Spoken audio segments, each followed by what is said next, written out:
रुकावटें आती सफलता की राहों में, कौन नहीं जानता, फिर भी मंजिल पा ही लेते हैं जो हार नहीं मानता। नमस्कार दोस्तों, टॉपर्स ट्रैक में आप लोगों का स्वागत है। हम आप लोगों को चट्टाने पढ़ा रहे थे, उसमें हमने आग्नेय चट्टाने और अवसादी चट्टानों की वीडियो डाल दी है उसमें। अब नंबर है कायांतरित चट्टाने या रूपांतरित चट्टाने। चट्टान रूपांतरण कैसे होता है और कैसे चट्टाने बदलती हैं, अभी ध्यान दीजिएगा। टू द पॉइंट पे आते हैं। इससे क्वेश्चन आता है कायांतरित चट्टाने, अवसादी चट्टाने, रूपांतरित चट्टाने। रूपांतरित आग्नेय चट्टाने, नंबर 1 आग्नेय चट्टाने, नंबर 2 अवसादी चट्टाने, नंबर 3 कायांतरित या रूपांतरित चट्टाने। तीन चट्टानों के बारे में क्वेश्चन आता है। हमने 2 वीडियो डाल दी है दोनों चट्टानों की। अब तीसरी है रूपांतरित या कायांतरित चट्टाने, ध्यान दीजिएगा। अब टू द पॉइंट पे आते हैं। कायांतरित चट्टाने वे चट्टाने होती हैं जो पृथ्वी की गहराई में उच्च ताप और दबाव के कारण पहले से मौजूद आग्नेय या अवसादी चट्टानों के भौतिक और रासायनिक रूप से बदलने के कारण बनती है।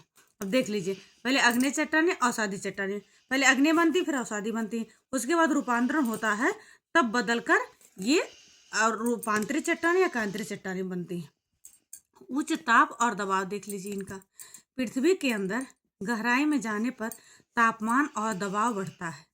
पृथ्वी के अंदर जब जाएंगे तो धीरे धीरे गहराई जब जाएंगे तापमान और दबाव दोनों बढ़ता है, जिससे चट्टानों के खनिज और पुनर्गठित होते हैं और नई चट्टानें बनती हैं। ध्यान दीजिएगा आप लोग।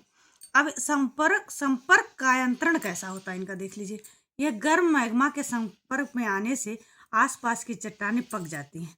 जब गर्म मैग्मा के संपर्क में आती हैं तो चट्टानें पक जाती हैं और बदल जाती हैं, जिससे दबाव कम भूमिका निभाता है। ये दबाव की भूमिका में नहीं आता है, ये जो चट्टानें पक जाती हैं, गर्म हो जाती हैं, उनसे संबंधित है। ध्यान रखिएगा, इसमें दबाव का कोई ज़्यादा महत्व नहीं, कम है, ज़्यादा नहीं है। अब रासायनिक परिवर्तन देख लीजिए इनका कैसे होता है।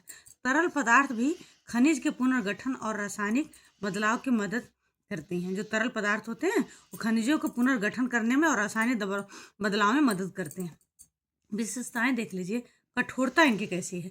ये आमतौर पर मूल चट्टानों से अधिक कठोर होती हैं और घनी भी होती हैं। जो मूल चट्टानें होती हैं उनसे कठोर भी होती हैं और उनसे घनी भी होती हैं। ये कायांतरित चट्टानें, इनका पार्ट अगर बच गया है तो अगली वीडियो हम लेकर आएंगे। आप लोग हमें इंस्टाग्राम पे फॉलो जरूर कर लीजिए प्लीज़, और इस वीडियो को लाइक और सब्सक्राइब जरूर करिए।